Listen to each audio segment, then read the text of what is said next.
Halo sahabat Ahsan Care semua, Alhamdulillah hari ini kami dari Ahsan Care akan mengadakan podcast, yaitu podcast kesehatan.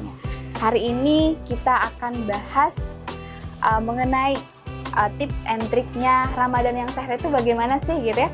Bersama dokter kita di sini sudah hadir Dr. Elvizon. Bagaimana kabarnya dokter? Alhamdulillah. Alhamdulillah baik ya. Nah, perlu untuk kita ketahui juga pemateri kita pada hari ini atau narasumber kita bernama lengkap Dr. Elvizon Amir, spesialis penyakit dalam FINASIP. Dokter lahir di Solo pada tanggal 11 Maret 1965, merupakan tamatan Fakultas Kedokteran Universitas Andalas pada tahun 1991 dan pernah beramanah sebagai pimpinan Rumah Sakit Ibnu Sina Panti Pasaman pada tahun 1955 sampai 1998. Setelah itu beramanah juga sebagai direktur di Rumah Sakit Ibnu Sina Simpang 4 Pasaman Barat, dilanjutkan sebagai direktur Rumah Sakit Ibnu Sina di Padang. Dan sekarang sejak tahun 2019 hingga sekarang juga masih beramanah di Rumah Sakit Ibnu Sina Padang. Dr. Elvizon mempunyai 1 orang istri dan 3 orang anak dengan segudang organisasi yang pernah dijalani, diantaranya ada HMI, FSKI, ID, Prokami, dan juga DDI. Nah, alhamdulillahnya hari ini dokter sudah hadir nih bersama kita di tengah-tengah kita semua.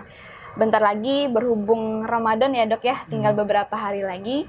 Dan kita dan juga teman-teman yang di rumah yang sedang nonton ingin tahu nih dok, puasa itu apa sih sebenarnya gitu, bagaimana manfaat puasa itu bagi kesehatan fisik dan juga bagi kesehatan jiwa gitu dok. Iya, kalau puasa emang ada manfaatnya untuk fisik ya, juga untuk jiwa juga punya manfaat. Kalau untuk fisiknya begini, ya barangkali mungkin analogi sederhananya, ini kalau bagi masyarakat banyak ya, analogi sederhananya pada satu saat organ tubuh kita itu kan perlu istirahat. Iya, kan tidak harus dia berjalan terus. Nah, sebagai contoh umpamanya kayak pankreas itu. Nah, jadi kalau pankreas dia normal menghasilkan insulin. Iya dok. Nah, kalau umpamanya kita selalu makan terus akibatnya kadar gula selalu tinggi, insulin akan bekerja terus. Nah, insulin akan diproduksi, tentu mau tidak mau sel betanya juga akan bekerja kuat untuk menghasilkan insulin. Ya, resikonya tentu pada satu saat dia akan capek. Ya kan, sehingga jadi dengan adanya kita berpuasa maka kita memberikan kesempatan dia untuk istirahat. Nah, pada saat kadar gula darah rendah itu kan insulin tidak bekerja. Iya dok. Nah, pankreas kan tidak bekerja dia untuk memproduksi insulin. Jadi kesempatan dia untuk istirahat. Nah, demikian juga umpamanya kayak usus kita umpamanya kan, ya selama ini selalu penuh dari waktu ke waktu. Nah, pada saat kita berpuasa itu ada kesempatan dia untuk istirahat juga. Jadi tidak selalu diporsir bekerja begitu. Nah, kemudian untuk kesehatan untuk jiwanya, kalau kita perhatikan ya pada saat berpuasa kita itu sudah pasang niat dari awal. Iya. Nah, pasang niat kita adalah untuk beribadah. Sehingga akibatnya pada saat kita melakukan puasa Ramadan, ya, bukan hanya puasa Ramadan ya, pada saat kita melakukan puasa mulai dari terbit fajar sampai nanti terbenam matahari, itu kita tidak terfikir lagi untuk makan, kita tidak terfikir untuk ngemil, ya kan. Pada saat itu walaupun ada orang yang menawarkan, kita menolak. Iya dok. Nah, jadi akibatnya bagaimana ya, karena kita berniat untuk beribadah, jiwa kita itu jadi tenang. Nah, kita kita bisa menahan emosi, kita bisa menahan nafsu kita pada saat selama bulan puasa ini, selama puasa. Nah, jadi jiwa kita menjadi tenang, ya, tidak emosional. Nah, ini untungnya pada kesehatan jiwa kita selama bulan puasa. Nah, berarti manfaat puasa itu sangat banyak sekali ya teman-teman, seperti yang dijelaskan oleh dokter tadi. Selain untuk kesehatan fisik itu adalah mengistirahatkan gitu ya dok ya. Dan juga bagi kesehatan jiwa itu adalah kita akan lebih tenang dengan kita menjalankan berpuasa kayak gitu. Nah, lalu ini kan dok ya, biasanya kalau kita lagi berpuasa itu, apalagi kalau misalnya siang-siangnya itu terik banget gitu ya dok. Ya. Nah, di saat berbuka puasa itu banyak yang memang langsung minum dengan sebanyak mungkin gitu ya dok ya. Nah sebenarnya gitu dok, dan sebaiknya bagaimana sih untuk mengatur jumlah makan dan minum yang baik selama bulan Ramadan? Apakah nanti kita makannya di saat sahur dan buka aja, ataukah malamnya dianjurkan untuk ngemil lagi atau bagaimana gitu dok? Ya, kalau selama kita berpuasa ini kita dianjurkan untuk sahur. Makan sahur gunanya, kalau kita lihat hikmahnya ya, dengan kita makan sahur maka kita sudah mempersiapkan diri untuk bisa menjalani puasa selama sehari penuh, selama sehari ya, sehari penuh, bukan sehari semalam ya. Nah kita melaksanakan puasa sehari penuh. Pada saat sahur itu kita sudah mempersiapkan diri. Apa yang kita persiapkan? Pertama, kita mempersiapkan minum agar nanti selama puasa kita tidak dehidrasi. Iya. Kita tidak kekurangan cairan. Nah, sebab kalau kita kekurangan cairan selama dalam melakukan puasa, itu kan punya resiko. Iya dok.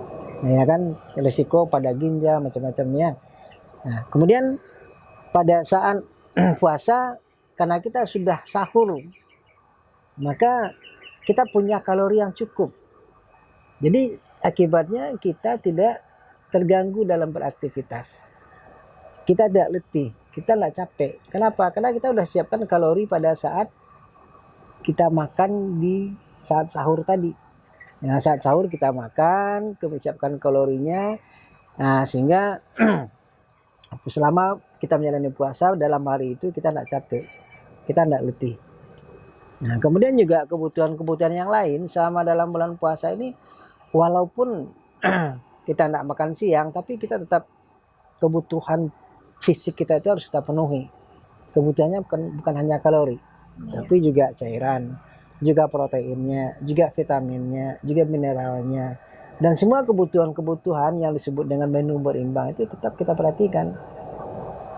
Jadi bukan sahurnya nanti lebih banyak, nanti sahur kita mempersiapkan makan nasi aja lah, ya kan, nasi aja yang kita makan. Kenapa? Karena harus tenaga harus cukup selama puasa. Bukan begitu. Kebutuhan lain juga juga diperlukan. Jadi makanan harus seimbang ya dok ya? Ya. Harus tercukupi semua gizi. Harus tercukupi semuanya. Nah, jadi pertanyaannya gini dok, haruskah kita mengurangi aktivitas berat selama berpuasa gitu dok? Ya, selama puasa dalam aktivitas biasa tidak ada masalah. Kalau terlalu berat ya. Tapi kalau memang kegiatan kita yang sudah rutin kita lakukan, dan tidak terlalu berat itu boleh-boleh saja. Perlu malah kalau kita nak beraktivitas malah tentu tidak ada pula penghasilan contohnya kan. Begitu ya. Nah, jadi hanya bukankah kita seperti tadi pada saat sahur kita udah siapkan kalorinya, udah siapkan tenaganya. Ya, sehingga nanti pada saat kita beraktivitas pada siang hari itu kita tidak kekurangan kalori, sehingga kita tidak capek, tidak letih. Dan kemudian kita juga siapkan minum kita, cairan. Jadi minimal dalam sehari semalam itu kita 6 gelas ya, 1,5 liter air cairan harus masuk, dan sebaiknya 2 liter. Baiknya 2 liter ya dok ya. Kalau 1,5 liter itu kan 6 gelas. 6 gelas dari berbuka sampai sahur itu bisa masuk. Nah, sehingga kita punya cadangan cairan selama melaksanakan puasa di siang hari. Nah, demikian juga dengan kalori kan pada saat kita berbuka, kemudian juga ditambah dengan sahur. Jadi itu gunanya sahur ini, sehingga kita mempersiapkan diri untuk bisa melakukan kegiatan selama menjalankan puasa. Iya. Nah, berarti nih teman-teman, jangan sampai dengan berpuasa teman-teman malah jadinya males-malesan gitu ya, malah mengurangi aktivitas-aktivitas yang memang seharusnya dilakukan kayak gitu. Nah, lalu begini dok, untuk bisa menunjang aktivitas kita keseharian itu biar tetap bisa fit gitu ya dok ya, apakah ada makanan tertentu yang harus kita konsumsi di saat sahur dan juga saat berbuka gitu dok?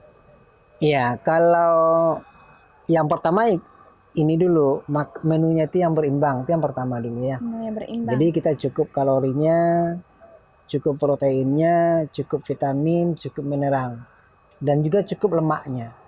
Ya, Dok. Nah, kemudian di samping itu, ya barangkali yang perlu kita perhatikan adalah untuk menjaga vitalitas, ya kita bisa makan buah-buahan yang lebih banyak. Karena buah-buahan ini kan banyak mengandung vitamin. Iya. Nah, kemudian juga seperti tadi, kalau bisa buah-buahan yang juga mengandung air. Contohnya kayak jeruk. Ya kan, jadi selain dari kita minum air putih umpamanya, kita juga mendapat sumber cairan dari buah-buahan yang sekaligus pada buah-buahan itu kita juga mendapatkan vitaminnya. Kita juga mendapatkan flavonoidnya, kita juga mendapatkan seratnya, mineralnya.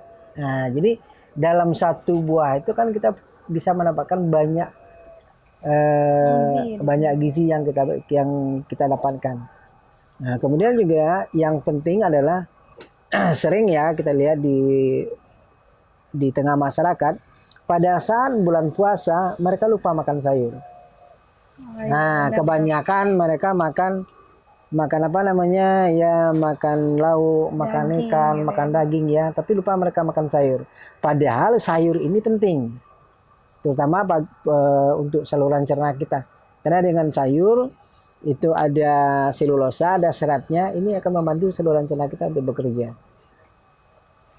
Benar nih, Dok ya. Nah, jadi teman-teman, walaupun kita tuh berpuasa gitu ya, jangan sampai juga kapasitas makanannya dikurangi gitu. Tetap jaga makanan yang berimbang, yang gizinya seimbang. Seperti kata dokter tadi, perbanyak konsumsi buah dan juga jangan lupa untuk makan sayur agar gizi di tubuh kita itu bisa terpenuhi gitu ya. Nah, lalu gini nih, Dok, kan biasanya tuh kalau di hari-hari biasa gitu ya, Dok ya, di antara kita tuh banyak yang memang suka berolahraga dengan rutin gitu ya, Dok. Lalu, nah selama Ramadan, selama berpuasa nih, Dok, bagaimana sih kita itu mengatur pola olahraga kita selama berpuasa, dan olahraga apa aja dan berapa kali sih, Dok, intensitas yang dirasa aman kayak gitu, Dok? Olahraga dalam bulan puasa boleh, ya, tapi waktunya yang perlu diperhatikan. Pada saat kita berolahraga, kita akan banyak mengeluarkan cairan lewat keringat. Kemudian kita juga banyak mengeluarkan kalori, ya kan? Nah, makanya pilihan untuk berolahraga pada bulan puasa itu pada sore hari. Ya, jangan pagi. Nah, kenapa?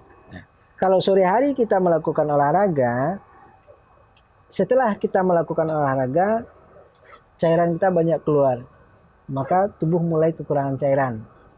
Kemudian kalori kita juga banyak terpakai, sehingga ada kemungkinan gula kita akan turun, ya kan?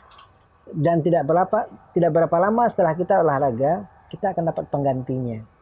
Kenapa? Karena berbuka kan? Nah, itu. Jadi karena kita berbuka, kita dapat, tubuh kita cepat dapat penggantinya. Jadi sehingga dia tidak lama mengalami kekurangan cairan. Dan juga tidak lama kalori itu, gulanya itu rendah. Beda kalau kita lakukan pada pagi hari. Kalau kita lakukan pada pagi hari, cairan banyak keluar dan kemudian juga kalorinya banyak terpakai kan, sementara waktu untuk berbuka penggantinya itu masih panjang ya, panjang. Nah, ini akan membuat kita jadi capek, kita kekurangan cairan, kemudian badan akan jadi letih dan nggak bisa ngapain lagi kan. Nah, tuh. Iya. Nah, jadi nih teman-teman, berolahraga di pada bulan Ramadan itu tetap kita laksanakan gitu ya, dengan intensitas yang ringan, dan sebaiknya seperti kata dokter dilakukan pada sore hari agar tubuh kita tidak terlalu lama kekurangan cairan dan juga kekurangan karbohidrat begitu ya, atau kalori gitu maksudnya. Nah, lalu Dok, ini kan biasanya tuh ada orang-orang atau pasien-pasien yang memang mengidap beberapa penyakit gitu ya, Dok ya. Lalu seperti pasien yang mengidap penyakit diabetes, penyakit ginjal, hipertensi, dan sakit mah gitu, apakah aman gitu, Dok, untuk berpuasa atau bagaimana sebaiknya kayak gitu, Dok? Ya, pertama dulu ya, diabetes mellitus contohnya ya. Iya, Dok. Kalau para diabetes itu ya bagaimanapun juga, pertama makan yang dia makan harus sesuai dengan aturan yang sudah ada untuk dia. Sesuai dengan hitungan dari ahli gizi tempat dia konsultasi. Iya, Dok. Ya kan? Itu yang pertama. Kemudian, ya, jadi dia tidak boleh nambah dan tidak boleh ngurangi. Kalau dia nambah makan, contohnya umpamanya pada saat buka, Iya. biasanya kan dia makan tuh. Nah sekarang ada cola, ada macam-macam. Dia ikuti itu, resikonya gulanya akan naik. Iya, benar. Nah, tapi kalau turun, kurang umpamanya, maka resikonya nanti gulanya akan turun. Betul. Nah, jadi tetap pola dietnya itu berlaku selama bulan puasa. Kemudian yang kedua, karena pada pasien diabetes ini dia akan makan obat gula, Iya. ya kan? Obat gula yang sekali sehari, contohnya kayak glimepirid atau glikazid, glibenclamid dan lain sebagainya itu, yang biasanya dimakan pada pagi hari sebelum makan pagi, maka pada saat puasa itu makannya ketika berbuka. Jadi bukan pada saat sahur. Jadi kalau selama ini dia makannya sebelum makan pagi, maka selama bulan Ramadan atau selama dia berpuasa itu makannya pada saat berbuka puasa. Alasannya kenapa? Kalau dia makan obat yang sekali sehari ini pada saat sahur, itu resikonya dia akan mengalami hipoglikemi, kekurangan gula. Kenapa? Karena obat ini bekerja. Sementara asupan kalori tidak ada lagi setelah dia sahur. Oh, begitu ya, Dok ya. Dan itu akan berlangsung lama sampai nanti maghrib. Saya berbuka lagi. Ya berbuka lagi kan. Nah, ini sama kayak olahraga tadi. Kalau dia makannya pada saat berbuka, maka selesai dia makan obat, nanti kan dia makan. Nah, kalau kesempatan untuk dia hipoglikemi itu akan berkurang. Kenapa? Karena tidak berapa lama nanti dia akan ada lagi sahur. Ya, sehingga kadar gula darahnya tetap terkontrol. Jadi kadar gula darah tetap terkontrol, resiko hipoglikemi ini bisa kita hindari. Oh iya, begitu ya, Dok. Ya, kira-kira begitu. Nah, kemudian yang kedua, pada pada pasien MAH contohnya ya. Pada pasien MAH itu tergantung nanti MAH yang diderita itu MAH yang mana. MAH itu kan dalam bentuk global. MAH itu artinya lambung. Itu sakit lambung. Sakit lambung itu kan global. Nah, karena MAH-nya ada dua jenis ya. Ada yang fungsional, ada yang organik. Kalau dia organik, contohnya seperti tukak lambung atau peradangan lambung, itu beda. Tapi kalau beda dengan fungsional, kalau fungsional hanya gangguan fungsi saja. Nah, pada penderita-penderita sakit MAH yang fungsional, itu malah berpuasa akan lebih bagus untuk dia. Oh, begitu ya. Ya, tapi kalau pada orang yang gangguan organik, itu memang akan punya resiko. Terasa perih gitu ya. Iya. Nah, kenapa? Karena lambungnya udah luka. Kemudian pada saat lambungnya kosong, nanti asamnya keseimbangan antara asam dengan zat pelindung di dalam lambungnya itu akan terganggu. Asamnya lebih banyak, risikonya karena dia sudah rusak kan, maka akan terasa perih.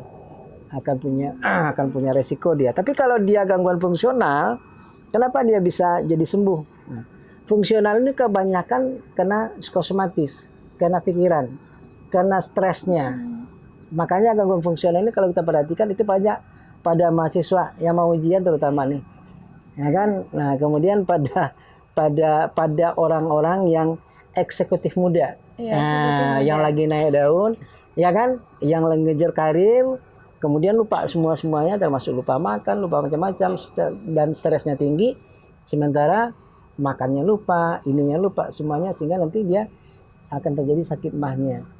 Nah, ini pada orang-orang yang mengalami gangguan fungsional ini, sakit MAH-nya, sakit MAH yang fungsional, itu dengan berpuasa dia biasanya akan sembuh. Sembuh ya, Dok ya. Nah, kenapa? Karena seperti yang disampaikan tadi, pada saat kita berpuasa, otak kita itu nyaman, stres itu hilang. Kenapa? Karena kita memang pada saat itu kita berpuasa mencari ridha Allah. Kita kan ingin ibadah, ingin dapat pahala. Jadi stres kita jadi turun. Akibatnya dengan stres kita menurun, rangsangan pada lambung jadi berkurang. Nah, Gitu ya, Dok, ya, rangsangan pada lambung berkurang, akibatnya bagaimana? Keseimbangan antara asam dengan pelindung itu tetap terjaga. terjaga gitu ya, Dok. Nah, jadi sakit mahnya malah jadi sembuh dia. Sembuh. Ya. Ini menarik sekali ya, Dok ya. Ya. Lalu nih, Dok, bagaimana dengan pasien yang mengidap penyakit ginjal dan hipertensi gitu, Dok? Ya, kalau dia penyakit ginjal dan hipertensi, dia tetap makan obat sebagaimana yang sudah diprogramkan ya. Karena kalau pada pasien hipertensi kan dia harus makan obatnya rutin. Pada pasien ginjal juga demikian. Obatnya tetap dia pakai, dan itu nanti tergantung lagi kepada penyakitnya. Kalau umpamanya penyakitnya berat, akan menyebabkan menyebabkan sakitnya bertambah, ya nggak usahlah puasanya. Tapi kalau memang penyakitnya ringan, ya tidak mengganggu, puasa tidak mengganggu penyakitnya, tidak ada masalah. Contoh pada orang hipertensi, ya yang penting dia jaga makannya. Jangan suka yang asin-asin contohnya kan.